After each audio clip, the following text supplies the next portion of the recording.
حلقة جديدة من بودكاست قهوة على الكنبة.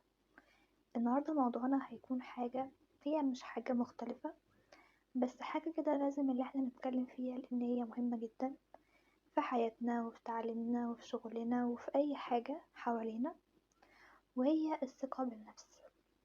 يعني أصلا الثقة بالنفس، أو ليه احنا أصلا بنهتم بالثقة بالنفس؟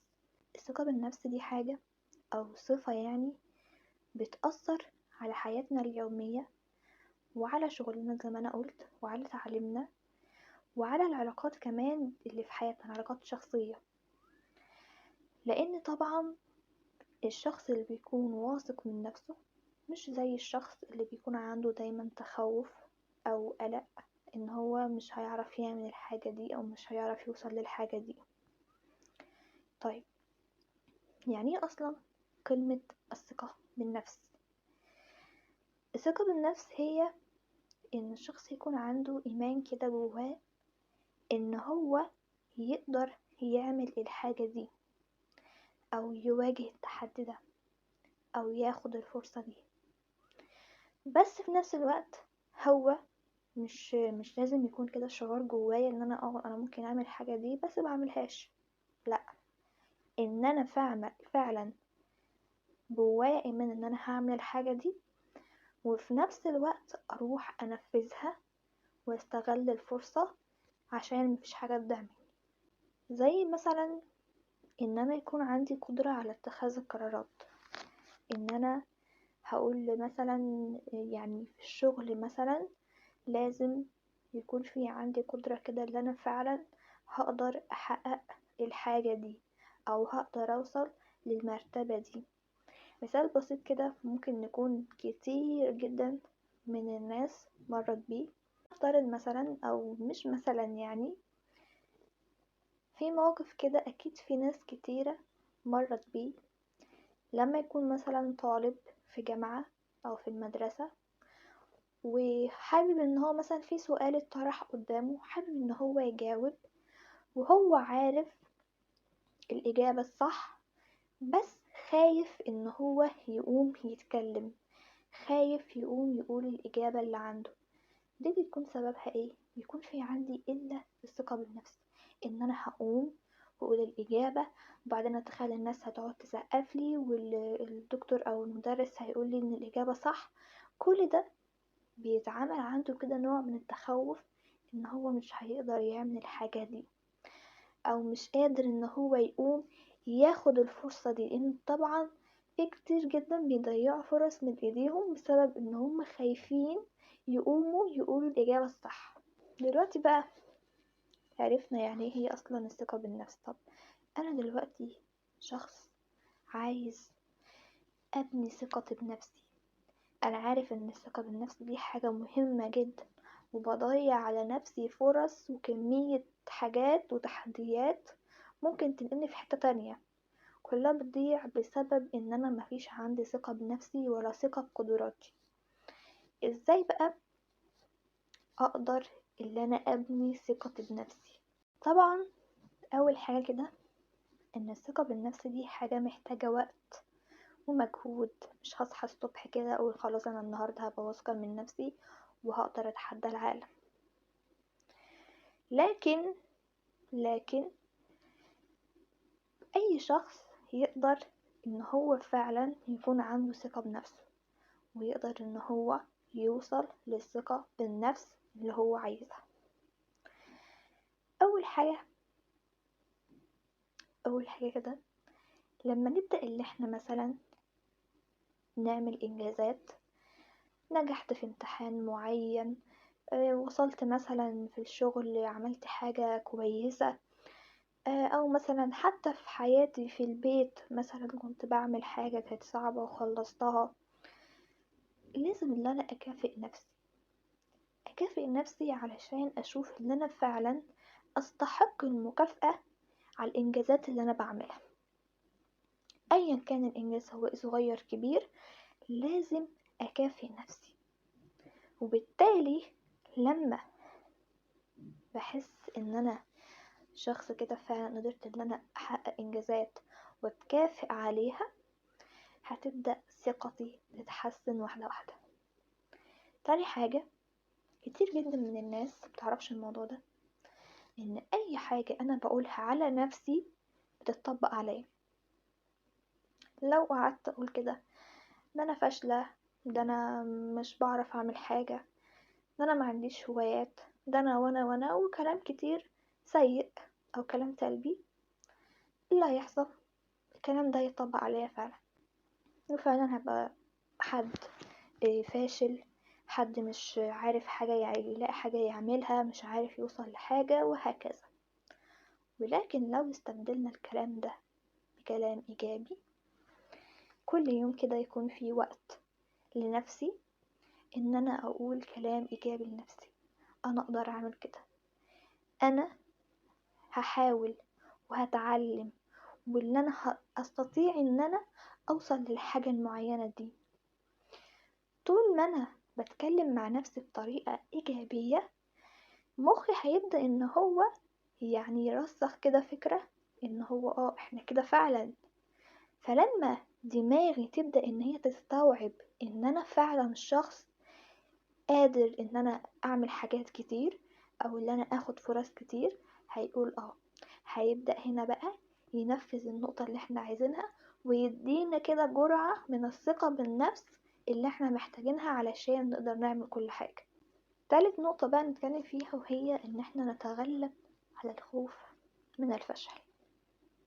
نرجع تاني للنقطة بتاعت الطالب مثلا اللي هو عايز يقول إجابة وخايف ان هو يقوم يقولها. ممكن في مرة يعني تاخده الحماسة كده وخلاص قام ان هو يقولها، بس الإجابة طلعت غلط. لو هو شخص مش واثق من نفسه، هيبدأ ان هو يكره ان هو يقوم يجاوب تاني، هيحس ان هو فاشل ومش قادر ان هو يعمل حاجة. انما لو شخص واثق من نفسه وقام قال إجابة غلط، بكل هدوء عادي جدا، مفيش حاجة حصلت، هيدور على الإجابة الصح، المرة الجاية هيقول الإجابة الصح، المرة الجاية هيركز أكتر لما يجي يجاوب، وبيتعامل مع الموضوع ببساطة. إن الشخص اللي مش بيكون واثق من نفسه بيبدأ إن هو يعمل كده سيناريوهات، ويا لهوي ده أنا ما فشلت النهاردة، ده فات الناس كلها بتتكلم عليا النهاردة، ده فات مش عارف ايه بيقولوا عليا ايه. فالموضوع صعب، فلازم ان احنا نغير النظر ده ونتعامل مع الفشل عادي جدا. في امتحان جبت فيه درجة وحشة، بكل بساطة أتقبل الفشل، المرة الجاية نحسن نفسي أكتر، ما اقعدش بقى أبكي وأتوتر وأقول ده أنا فاشلة، ده أنا بعملش، ده أنا ما بسويش، ونتعامل مع الفشل بدراما. النقطة اللي بعد كده، والنقطة دي بجد صح 1,000,000%، في ناس كده بنحس كده واحنا مثلا في أي مكان، في ناس كده لما بتدخل علينا من طلتها ومن شكلها بنحس ان الناس دي فعلا واثقة من نفسها. هل ده ليه علاقة بالشكل الخارجي او بالمظهر عموما؟ طبعا. هو يعني مش لازم ان انا كل يوم ابقى لابسة حاجة بيرفكت وتحفة والكلام ده، وعشان مثلا ابقى واثقة في نفسي لازم ابقى لابسة براندات، ولازم ابقى مش عارفة عاملة ايه. لا، احنا بنخدع عقلنا ان احنا واثقين من نفسنا، واثقين من شكلنا. بمعنى شكل اللبس اللي احنا نلبسه، لما في يوم بنكون لابسين لبس كده مهندم، طقم جميل، زابطين شعرنا، زابطين طرحتنا وكل حاجة، وشنطة حلوة، جزمتنا نظيفة، تلقائيا بنحس كده بجرعة من الثقة ان احنا شكلنا النهاردة تحفة. واي اطراءات بقى بتيجي علينا او على الشكل بتاعنا النهاردة بترفع من روحنا المعنوية جدا، وبترفع جدا من ثقتنا النفسية. يعني اكيد يعني مجربين الموضوع ده، لما يكون شكلكم حلو في يوم وتسمعوا كلام حلو، قد ايه الموضوع ده بيفضل مؤثر معاكم طول اليوم.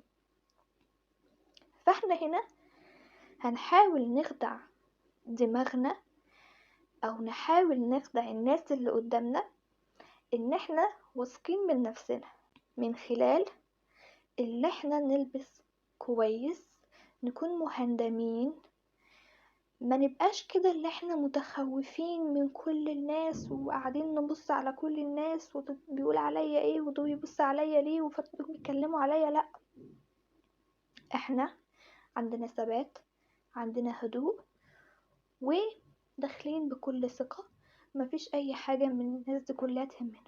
حاجة كده يعني قد تكون غريبة شوية، بس دي حاجة شخصية. ان انا شخصيا لما في كده نوع معين من المانيكير، لما بستخدمه لون معين، لما بحطه على ضوافري بحس بكمية طاقة وكمية ثقة في النفس رهيبة في اي مكان بروحه وانا حاطه اللون ده. مفهمش بجد ايه اللي بيحصل، بس يعني كأنه الثقة ارتبطت بهذا الشيء، بهذا اللون او بالحاجة دي.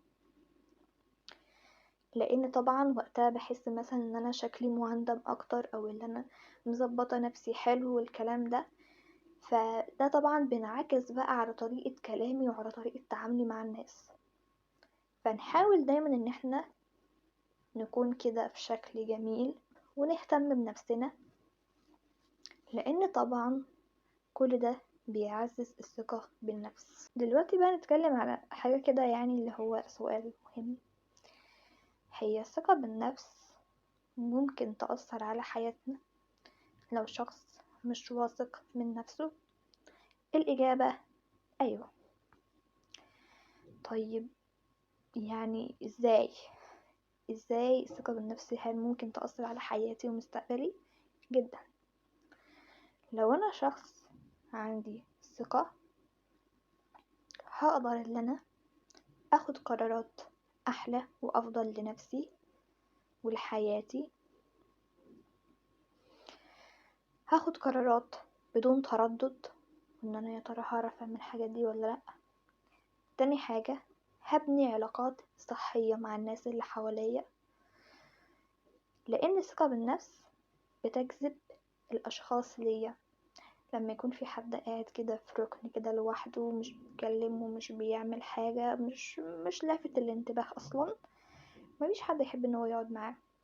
انما لما يكون شخص كده زي ما بيقولوا مالي مركزه كده، وبيتكلم مع ده وبيروح مع ده وبيعمل ده، او بمعنى صح حتى لو حد كلمه من الرد بتاعه بنحس ان في فعلا ده شخص واثق من نفسه جدا. ايه اللي هيحصل هنا؟ هنلاقي ان بدأت اجذب الناس ليا واعمل علاقات صحية. اهم حاجة كلمة صحية دي، مش اللي هو اي حد بصاحبه كده وخلاص. تالت حاجة، هقدر ان انا اطور من نفسي ومن مهاراتي جدا. الشخص الواثق من نفسه بيسعى دايما ان هو يطور من نفسه، مش هيبقى عنده اي خوف من التحديات او ان هو يتعلم مهارات جديدة.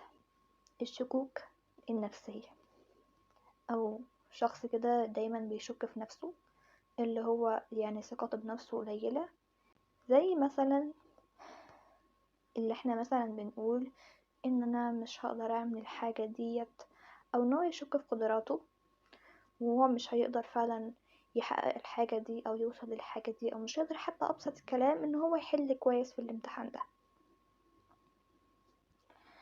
طيب ازاي بقى نقدر اللي احنا نتغلب على الشكوك النفسية دي؟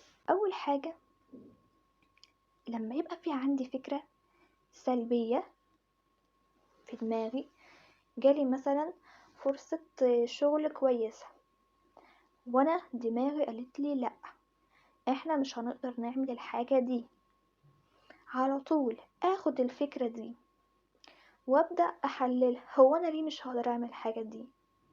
هو انا فعلا قدراتي قليلة على الشغلانة دي؟ هو انا يعني مستقلية قدراتي ليه؟ هل انا مش هقدر اوصل لحاجة في الشغل ده؟ وابدأ كده احول الافكار السلبية دي لحاجة كده اللي هو هتبقى حاجة ايجابية، وابدأ احولها لفكرة ايجابية على طول. لما بتكلم مع نفسي وببدأ ان انا اغير الافكار السلبية اللي في دماغي، هتبدأ تترجم على طول لافكار ايجابية في مخي. لان الدماغ هو اللي بيتحكم في كل حاجة فيها، هو اللي بيتحكم في ارادتي وفي اصراري وفي اللي انا اقدر اتعلم حاجة جديدة واللي انا اثق بنفسي واللي انا اتغلب على مخاوفي. فطول ما دماغي قادر وهو شايف ان انا بقدر اتغلب على الحاجات السوداوية والحاجات السلبية دي، بيبدأ ان هو يترجمها معايا ان احنا خلاص هنبعد عن الحاجات السلبية دي وهنعمل كل الحاجات الإيجابية وبس. نقطة كمان برضو علشان اللي احنا نتغلب على الشكوك النفسية دي، ان احنا نفضل نفكر نفسنا بالإنجازات الصغيرة.